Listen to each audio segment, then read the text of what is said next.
vamos voltar a falar sobre a mega operação que a polícia realiza contra a clonagem de veículos no Rio. Algo que é sério e fomenta uma cadeia criminosa gigantesca. O Jackson continua ao vivo, porque teve a coletiva, mas a reportagem completa em detalhes, inclusive com prisão de agentes do Detran, ele tem na reportagem. Rodou. Os policiais civis partiram para combater a maior quadrilha de receptação e clonagem de veículos roubados. A ação teve como objetivo cumprir 17 mandados de prisão e 70 de busca e apreensão. Segundo as investigações, o golpe contava com a ajuda de uma funcionária terceirizada do Detran. Hortência de Barros Walter foi presa em um sítio em Magé, na Baixada Fluminense. Escutas telefônicas autorizadas pela Justiça mostram a importância da Hortência na quadrilha. A atuação dela era fundamental para ajudar no golpe. Você conhece aquela menina lá de Magé, não conhece? Conheço a Hortência. Quem faz a mágica ela então não tem nem o que ver. Ele passa para ela, se ela falar para ela, eu faço, dá um dinheirinho, vamos buscar, vamos buscar, tá tudo certo. Só para ter uma ideia, o grupo atua em vários pontos do estado do Rio de Janeiro, mas não para por aí. A quadrilha expandiu a ação criminosa para São Paulo, Espírito Santo e Minas Gerais. Nesse organograma, é possível ver como era a estrutura da quadrilha. Cada um tinha uma função específica. A investigação começou em agosto de 2017. Os agentes conseguiram chegar aos demais comparsas após a prisão em flagrante de Silvio Ricardo Martins Aguiar. O esquema funcionava da seguinte forma: traficantes roubavam os carros e depois vendiam para a quadrilha no valor aproximadamente de R$1.000. Além disso, os carros que eram alugados não eram devolvidos. Veja que tudo era muito bem planejado. Neste outro trecho, outros comparsas também falam sobre o esquema. Jeitoso, 1.2014, te interessa? O rapaz pediu 2, tem uma rodinha bonitinha que ele falou. Tá comprar carro, tá ligado? Fala com o amigo, se ele quiser 1.000 eu pago. Irmão, amigo, vou fazer essa promoção pra tu. Mas você vai lá na direção, vai pegar o carro, vai levar, tá ligado? E dinheiro na mão, carro na mão, tem rastreador, tá 2 dias com nós e acabou o caô. Os clonadores, na sequência, adulteravam a numeração do chassi, do motor e dos vidros. Pelo menos 6 pessoas foram presas. Vamos lá então, Jackson Silva, direto comigo da cidade da polícia. Pelo menos, você diz, 6 pessoas são presas. Pelo menos 6 pessoas são presas. A investigação pode ir muito além. Primeiro que a gente tem que sempre lembrar dessa cadeia produtiva do crime. Ninguém vai pegar um carro que saiu de fábrica e falar, vou clonar o carro. Não, o carro, ele é fruto de crime e crime violento, para começar. Segundo, passando por clonagem dentro de instituições com a participação de agentes. Terceiro, a ponta dessa história e há quanto tempo, quanto que rendeu essas pessoas. E é isso que a polícia vem agora. Por isso, você disse, pelo menos 6 pessoas, né, Jackson? Isso, Isabelle Benito, boa tarde mais uma vez. Até o momento são 7 pessoas presas. A operação ainda continua em alguns pontos aqui do país, tá? Agora, só explicando para quem está assistindo ao SBT Rio, como é que funcionava isso. Os traficantes do Comando Vermelho roubavam os carros. Depois, eles vendiam para a quadrilha por R$1.000. Essa quadrilha fazia o quê? Ela clonava a placa, clonava o chassi e aí revendia por um preço mais barato. Um carro caro, custa mais ou menos, sei lá, uns R$100.000, mais ou menos, né, doutor? Aí revendiam por R$50.000, por R$30.000. Por isso que é importante ficar ligado nisso. Viu que é baratinho? Toma cuidado. Só que tem um problema. Essa funcionária terceirizada do Detran, ela falsificava a documentação. Então, para quem comprava, achava, não, o documento é tranquilo.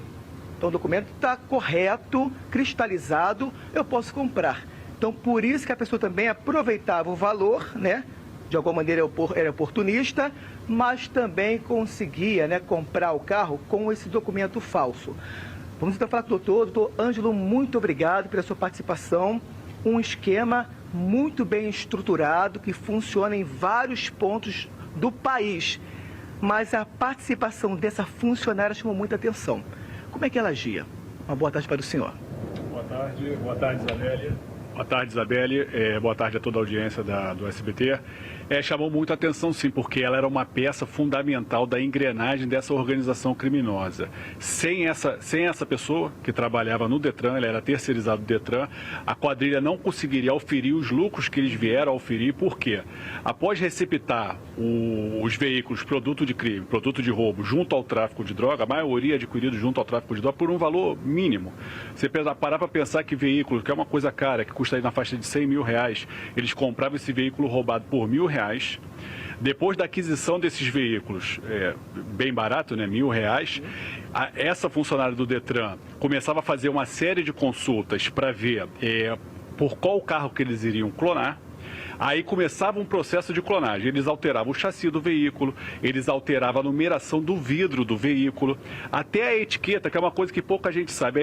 O cinto de segurança tem uma etiqueta que tem algumas informações do veículo. Até essa etiqueta do cinto de segurança eles alteravam. Quer dizer, era uma clonagem muito bem feita, uma quadrilha especializada em fazer esse tipo de coisa, ou seja, clonar os veículos. E o bolo da cereja era exatamente esse, um documento quente, como a gente costuma dizer, né? Um papel bom do Detran, emitido pelo Detran, por essa integrante da quadrilha que trabalhava no Detran. Então eles tinham agora um carro clonado com um documento aparentemente bom, que à primeira vista você pegando é um documento do Detran, e a partir daí eles faziam a venda desses carros. Isabelle, só uma observação, porque a Hortência, que é essa funcionária terceirizada do Detran, ela aparece nas escutas telefônicas e também em várias mensagens no WhatsApp, né, doutor? Aparece sim, a gente tem um conjunto probatório muito robusto, não só contra ela, mas contra toda a organização criminosa. A gente tem desde o contato com os traficantes, da aquisição do veículo, a gente tem todo o processo de adulteração dos sinais identificadores do veículo e até a emissão desses documentos. Então, o conjunto probatório foi muito bem trazido aos autos, por isso que a Justiça expediu esses 17 mandados de prisão e 70 mandados de buscas. Ô, doutor Ângelo, boa tarde, obrigada. E assim, é uma operação com robustas provas, né, como você disse, e com 17 mandados de prisão e com uma organização criminosa muito bem estruturada, e cada uma respondendo pelo seu crime. Todos por organização criminosa, eu imagino, mas no caso da agente do Detran, tem aí algo específico, ela era terceirizada. Eu fico só de curiosidade mesmo, essas pessoas, essas cadeias, porque pode se acreditar em tudo. Eles colocam pessoas, conseguem emprego para essas pessoas já criminosas dentro de órgãos importantes, órgãos chaves, para conseguir, por exemplo, esse documento quente, no caso dessa operação.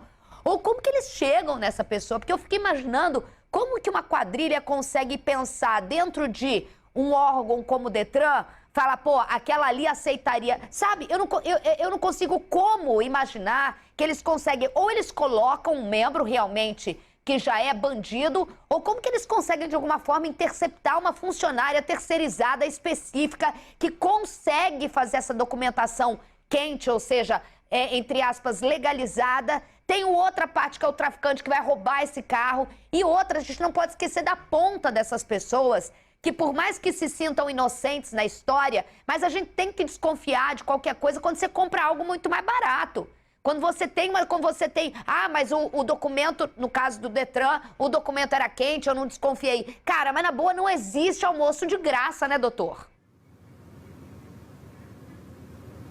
Realmente não existe não, Isabelle. E outra coisa, a gente percebeu durante a investigação que a pessoa comprava o carro por um preço muito abaixo do mercado, com um documento que ela dizia que era quente, realmente era emitido pelo Detran, mas ela estava ciente que estava comprando um carro clonado, Isabelle, porque um carro que custa 120 mil, a gente pegou ali negociações que a pessoa pagou 10 mil reais pelo carro. Então, é evidente, e eles se gabavam dessa situação, de que o documento era bom e que eles conseguiriam passar, circular livremente pelo Estado. Em relação à Hortência, o que a gente percebeu? Ela era moradora de Magé e o líder dessa quadrilha, o Silvio Ricardo, também era morador de Magé. A gente acredita que eles já se conhecem há muitos anos, tá? E ele já trabalhava, que ele já tem passagem desde 2010. A maioria dos integrantes dessa quadrilha já tem passagem por receptação, por estelionato, que são crimes, infelizmente, que têm uma pena pequena. Eles já foram pegos em outras ocasiões com carros clonados, dirigindo carros clonados, mas estavam em liberdade até então. Então, eu acho que ele já conhecia a Hortência da região de Magé, porque os dois são da região de Magé, moravam próximo um do outro, e ele provavelmente veio aliciar, ela aceitou e passou a integrar essa quadrilha de criminosos que praticavam essas condutas. Ô, Jackson, a gente está vendo aí, é óbvio que a gente aqui não vai respeito o trabalho da polícia, mas o doutor Ângelo falou que tem até dentro dessa investigação, tem até conversas entre eles, articulação mesmo desde encomenda, doutor, até quando que vou levar o veículo, como que vai se agilizar essa documentação, tudo muito bem organizado? Tudo. Se você percebe claramente toda a estrutura da organização criminosa, né?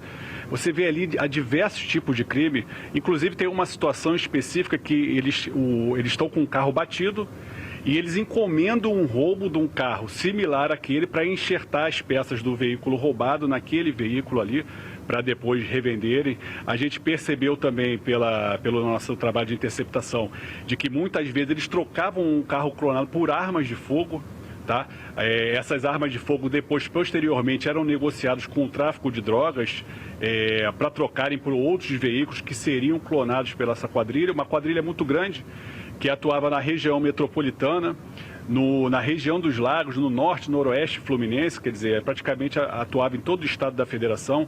A gente também está cumprindo mandado de busca no Espírito Santo, porque eles também tinham despachantes que integravam essa organização criminosa. Eles precisavam desses despachantes para quê, Isabelle? Exatamente para pegar os dados do carro que seria clonado. Então eles precisavam do número de chassi, de todas as informações do veículo para poderem clonarem, ou seja, pegar um carro que é roubado e transformar num carro clone de outro carro. Entendeu? Vale ressaltar que, além da participação da Hortência, a polícia também investiga se outras pessoas terceirizadas ou até mesmo do próprio Detran estão ajudando também nesse esquema. E também é importante, doutor, ressaltar, porque esse crime acaba favorecendo outros crimes. Vamos lembrar do médico que morreu na Barra da Tijuca. Lembra desse caso, Isabelle? Eu lembro muito bem desse caso. Até você estava explicando e eu estava puxando aqui. Diga. Então, esse caso também tem a ver com clonagem de carros. O bandido que roubou esse carro foi preso, né? Mas é muito parecida essa quadrilha, né, doutor? É verdade, são quadrilhas similares, né? Essa quadrilha atuava mais nessa região aqui, a nossa atua mais na região metropolitana, Itaboraí, subindo. Mas realmente, você vê que a aquisição desses veículos roubados fomenta toda essa indústria de roubo de veículo no Rio de Janeiro, que é uma praga que a gente vive aqui, que são esses assaltos. E com certeza, quando o veículo é roubado, ele tem algum destino, né? E muitas das vezes o destino são essas quadrilhas especializadas na clonagem do veículo. E o que chamou muita atenção da gente nessa investigação específica é de que havia uma funcionária do Detran e que emitia esses documentos lá de dentro do Detran, que dava toda essa aparente legalidade ao carro. Você pensa que essa quadrilha não lucrava? Doutor, fala pra gente o lucro dessa quadrilha por ano. Durante as interceptações, a gente viu que eles trabalhavam em série, Isabelle. Eles clonavam de 10 a 15 veículos por mês, tá? É uma produção praticamente industrial, né? E eles tinham um faturamento aí na faixa de 1 milhão a 2 milhões de reais por ano. Caraca, imagina. Será que só tinha esse povo? Pelo menos 6. Quero ver agora o povo assistindo o doutor Ângelo aí, ó. Gravem bem a cara dele. Se ele aparecer e te dar bom dia, é porque você já sabe o que vai acontecer. Obrigada, doutor. Parabéns, porque eu sei, não é uma investigação fácil. Uma coisa é você saber que existe. Outra coisa é o trabalho maravilhoso que a gente tem que dar valor, que é o trabalho da polícia judiciária. Porque não é só achar, você tem que provar. E quem colhe as provas, quem faz isso, instituição que dá a cara, que eu conheço até agora, é a Polícia Civil. E por isso eu agradeço mais uma vez, porque quem faz a operação dá a cara, delegado vai lá e fala, fui eu que fiz. E aí sim, não usar a gente como papel de peça ali para fazer alguma coisa. Parabéns, doutor Ângelo. Jackson Silva, qualquer informação, volta ao vivo aqui com a gente.